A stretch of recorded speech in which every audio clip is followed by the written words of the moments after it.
everyone, and welcome back to Sew at Home Party. My name is Andrea, and if you're joining me for the first time, welcome. And if you're a veteran of the channel, thank you for continuing this crafting journey with me. Today we are going to learn how to create this stunning crochet jacket for young children. It is called the Flutter Baby top. I picked this free pattern up a while ago at my local craft store. It is a free pattern, and I will post the complete pattern on my Ravelry page. You can find the link to that and all my social media on the About page of this channel or in the description box below. So today's tutorial was suggested by one of my subscribers who stated that she had some grandchildren coming and would like to see some baby items. This pattern has 4 different sizes listed, but for this tutorial we'll be doing the 3 to 9 month pattern size. Now let's talk about the supplies you will need to complete this tutorial. You will need yarn. The pattern suggests the Lion brand baby soft yarn in the color lemonade. I use Premier DK yarn. It is a number 3 weight and 383 yards. But any yarn that you have will do, just keep in mind your gauge. Your hook, you will need a size F5 3.75 millimeter crochet hook. Stitch markers, any kind you have will work. A needle, you will need a yarn or tapestry needle. Scissors, you will need a good pair of scissors to trim your yarn. Just like with most patterns or crochet patterns or any pattern, there's usually a section provided that gives you special instructions or info on special stitches and etc. This pattern indicates that all the instructions were written for the smallest size, which is what I will be demonstrating today, and that the changes for the larger sizes are listed in parentheses as shown in this example. This pattern also states it is worked in 3 sections: back including lower back edge and a shoulder, the edging which helps add width and length in the front and back, and the sleeves. We'll be working this pattern over the course of 2 tutorials. The first will be of the main back and right front, and the second tutorial will consist of the left front and sleeves. Don't forget, if you have any questions about this pattern, please leave it in the comments and I will gladly answer and get you help any way I can. Now on to the tutorial. So I just want to mention that during this process of this tutorial, I'll be inserting pause indicators down here in the bottom corner, so you can pause the video to complete the rows and then catch up when you're ready and continue along. And also, when we are talking about the yarn in the supply list, the yarn that I'm actually using today, if you wanted to recreate this, was from Hobby Lobby. It's their Baby Bee, and it's the Sweet Delight Prince. Let's see, the color name is Puppy. So it looks like this. I have caked mine up. It comes more in a skein. I have caked mine up here to make it easier to work with. But this is the label of what it looks like in the color Puppy. And it is, let's see, it is 60% acrylic, 40% polymade. I'm sure I'm butchering that. I am using the crochet hook recommended for the pattern, but it recommends a G. So this is a little bit of a bigger hook they recommend, but I need this hook here. We need the F for our gauge. It is 377 yards, 345 meters. So that is the yarn that I'm using if you would like to duplicate this to be exactly the one you see here. Otherwise, you would need to use the supply of the yarn in the supply list. So we're going to begin today with a chain. We're going to chain 42 stitches, but we're going to begin with our slip knot, just like you would in most knitting or crochet projects. Okay. We're going to get started here. So row 1, or actually before row 1, getting a little ahead of ourselves, we're going to chain 42 stitches. So 1, 2, 3, 4, 5, 6, 7, 8, 9, 10, 11, 12, 13, 14, 15. All right, so we have got 42 chains here. And so now we're ready to begin row 1. So row 1 says that the pattern says we're to make a single crochet in the second chain from the hook. So we're going to do that here. So 1, 2, I'm going to insert my hook. Do a single crochet. Just like that. All right, and now the pattern says, now chain 3 and then skip the next 3 chains. So we're going to chain 3,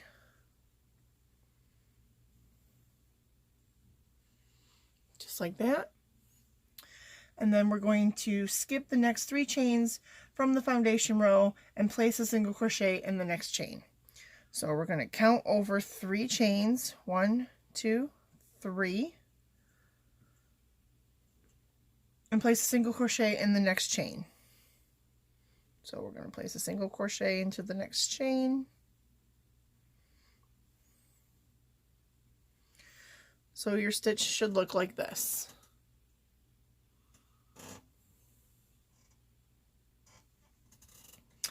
We will repeat this pattern to the end of the row, so we'll do it one more time with you. 2 and 3 chains. And always with the crochet pattern, the first row is a little fiddly because it wants to run all over on you. Count it over 3 and then put a single crochet in the next stitch.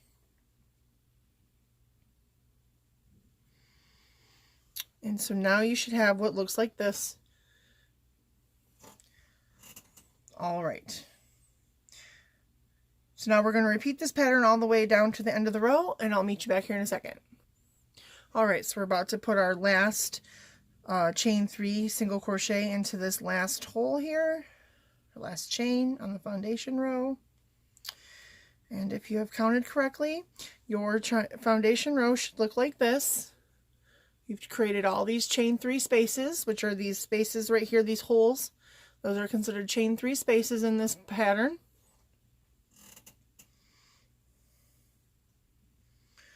All right.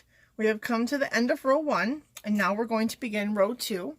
Row 2 says, so with any crochet, knitting, or sewing, or pattern, or craft pattern, there is always a right and a wrong side. So for our project, the way we are going to tell this and which way is facing the right way is to place a stitch marker. So find my stitch marker here. This way you can easily remember where your project is, where the front facing of your project is and what the wrong side is. So I'm just going to go ahead and place the stitch marker down here at the end, just like this. And this will come in handy later in the tutorial and the project. So you definitely want to place the stitch marker on this right side, so this indicates it is the right side of your piece. So now we're going to begin row 2 by chaining 3. 1, 2, and 3. And then, since we are already on the right side of the work, it says to chain 3 on the right side of your work. These chains 3 stitches will count as your first double crochet in the following row and the rows throughout the pattern. And this also will be true in so basically this will be true in any part of the pattern. These 3 chains here, these chain 3s, will be the first double crochet of your rows.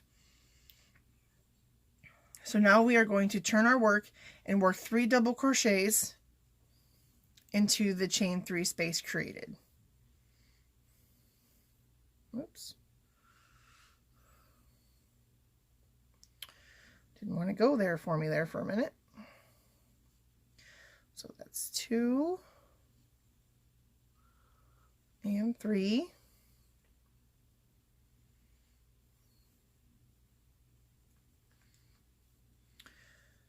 So that's 1. This is your chain 3 here. This is your chain 3 that you just did. And then we have 1, 2, and 3 for a total of 4 double crochets in this chain 3 space.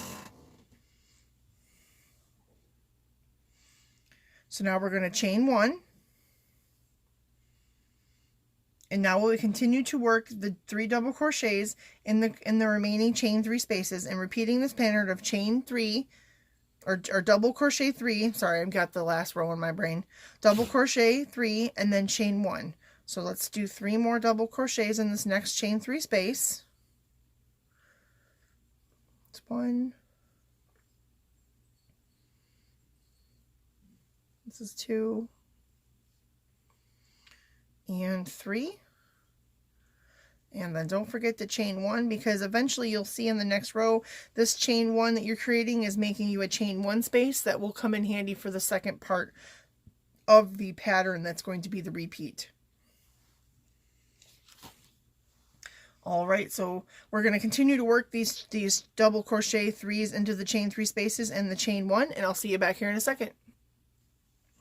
So now we only have 1 stitch left in this row, and this is what your row should look like. Created all these chain 1 spaces there. So now we only have 1 stitch left in the row. You'll have your 3 double crochets here. And now to the end of this row, you will place a double crochet in the single crochet from the previous row. So that is going to be right over here. And we should have a total of 41 stitches in this row when you're complete. So put our hook in there. Make our last double crochet, and this will make this mimic like the end. We have 4 double crochets now, just like we did here on the other end. So that is what it should look like right now. You should have 41 stitches in the row. So now we're ready to begin row 3, and row 3 is the second part of this repeated stitch progression. It's basically these 2 rows here that repeat, and depending on where in the row and where you use them depends on how they repeat. So to begin row number 3, you're going to begin with a chain 1,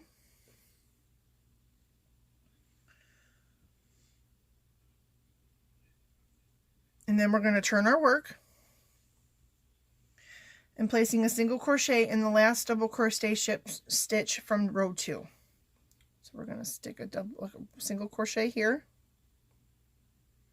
like so. Then chain 3 and work a single crochet in the first chain 1 space. So just like we did in the first row, we're going to chain 3. And we're going to stick our hook in this chain 1 space that was created by you doing the chain 1 in the other row. Stick your hook right in there and make a single crochet. Just like that. Now what you're essentially doing is creating the next row of chain 3s to do that previous row's stitch. So we will continue this pattern across the row, and then ending this on this row with placing a single crochet in the top of the turning chain. So right here at that turning chain, you're going to put a single crochet at the top. So go ahead and continue this pattern of chaining 3, 1, 2, and 3, and sticking your neat hook in here and making a single crochet, and you're just going to continue that all the way down to the end, and I'll meet you back here. Alright, so now you should have completed row 3, which you've created these chain 3 spots and all across the row, and this is what your row should look like right now. So now that we have, beginning row 4, now that we have established the pattern, we will repeat it for rows 4 through 19. Just going back and forth, repeating the rows 2 and 3. If you're still unsure on how to do the last 2 rows, feel free to work and pause and go back and watch those rows, and then come back to this point when you're ready. So go ahead and do that, and I will meet you back here at row 19. Alright, now that we have made it to the end of row 19, I want you to place your stitch markers on each of the ends of the row 19. These will come in handy later and signify the placement of the sleeves. So we're going to go ahead and stick a stitch marker in the end of this row here on either end. So I'm just going to stick it kind of like this. So there's one. And notice we're on the front part. This is the right side where we placed our stitch marker to know this is the right side of our garment. I'm just going to place it right here. Alright, so now those 2 stitch markers here will signify the shoulders and the sleeves when we go to do those later in the second part of this tutorial. Alright, so now we're going to work on the right front of what would appear to be a sleeve. It's kind of like this right front angle over here. It's going to help us loop it over so that we have the body, start forming the body of this. So we will now start row 20, which will be the beginning of the right front portion of the pattern. As you can see here on this, let's see, so let me get the diagram. Okay. So as you can see here on the diagram, we just completed this portion, which is the back. And this is in the pink. And this is where we placed our stitch markers right here at the ends of row 19. And now we will be beginning the area in the green on the right front. So on our view, so on the diagram here, it shows this. On our view, so if you flip this upside down like this, the right front would be on this end over here.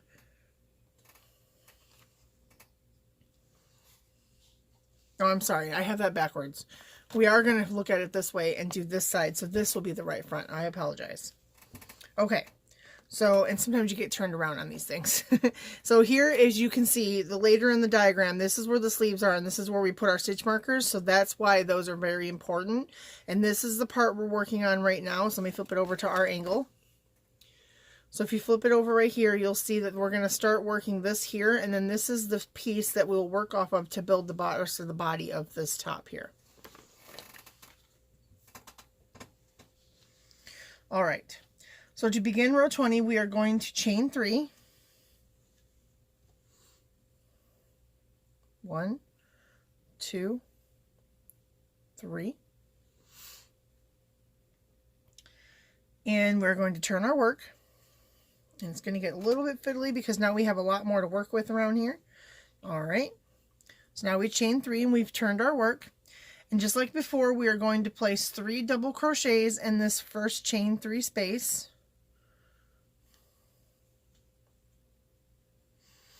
So this is 1, 2, and 3.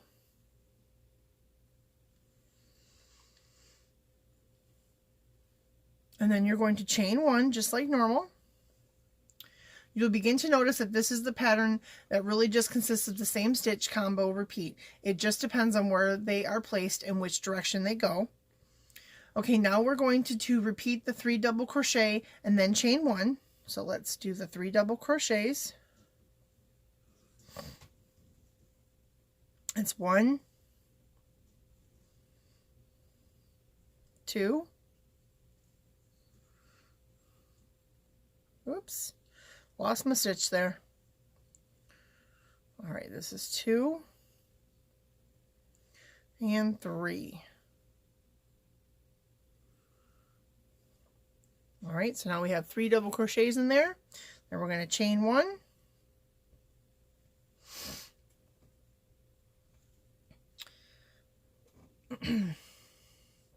Now we will work 3 double crochets in the next chain 3 space.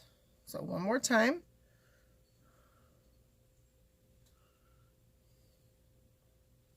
It's 1,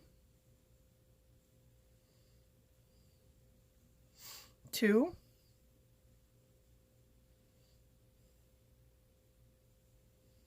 and 3.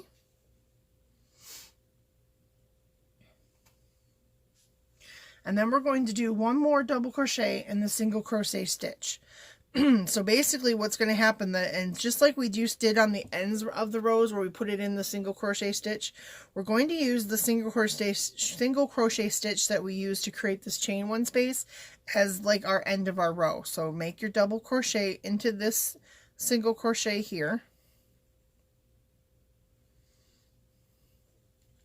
So now you can see that we have the 2 ends, like technically 2 ends of the rows. We've created that panel that you saw on the diagram. So 1, 2, 3, and you have your 4, 3, and 4. We'll now only be working in this small portion. The remaining stitches are left unworked and used to form the back, neck, and left front over here. So let me just show you on the finished one here. This is the finished one from the beginning. So we are working this portion here which it's hard to see because it's folded. So we're working this portion here. So here's the back of the jacket, or the top, and so we're working this portion here, and you can kind of see it because of the way my yarn variegated. We're working this portion right here, and we're going to make this panel here to work off of, and see how it's going to then work off of it and go around and build the body of that.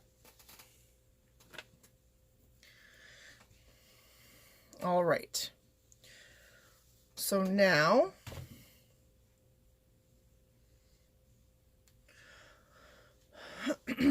row 21 is the beginning. So the beginning of row 21 states to do a chain 1 just like before, just as if we were doing the bigger rows of the back of the piece. So chain 1, and then turn your work just like before. So as you can see, this is just continuing to repeat itself. And then let's see, and then we're going to do your double crochets or your chain 3s.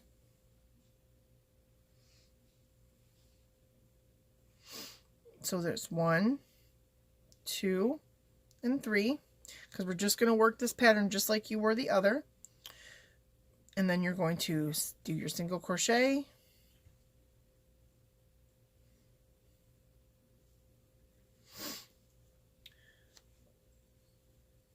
and then you're going to do 3 more chains, single crochet into the chain 1 space,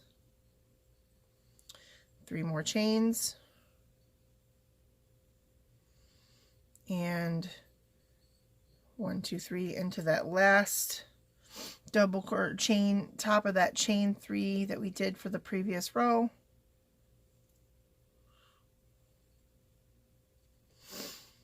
And then, so then you'll have your 3 chain 3 spaces just like you do on the rest of it. So now rows 22 to 37 are going to be that repeat, back and forth, back and forth, back and forth, until you complete that whole little channel panel there, like I showed you on the top. So I'm going to go ahead and have you pause if you're ready to continue that, or you can go back and make sure you're in case you're stuck, or you can make sure that everything lines up, and I'll meet you back here in a second. All right, so I'm going to continue to work on this, and when we come back for part 2 of this tutorial, I will show you where we are at, and hopefully by then you'll be able to complete and catch up and be at that point with me. But I'm going to continue to work on this. So I hope you enjoyed part 1 of this tutorial for the Flutter Baby top, and if you did, please hit that like button. It really helps. Let me know if there's any content you'd like to see, and don't forget, whether you're new or a returning subscriber, to please hit the little bell on the right when you subscribe, so that you will stay up to date on all the latest content Sew What Home Party has to offer, and be notified when part 2 of this top is uploaded. And again, here's the finished ones just so you can see it. Let me zoom out just slightly there. Also, don't forget to check out the about page of this channel. The description box down below has a bunch of information, and it's got details on how you can contact me or follow me on my other social media. And if you'd like to help support the Sew What Home Party channel, you can become a member of the Sew What Home Party Patreon. There you will find sneak peeks on upcoming videos and find out how to have your channel or product promoted on my channel and other social media. Thank you so much for watching, and as always, so what is in your craft room today?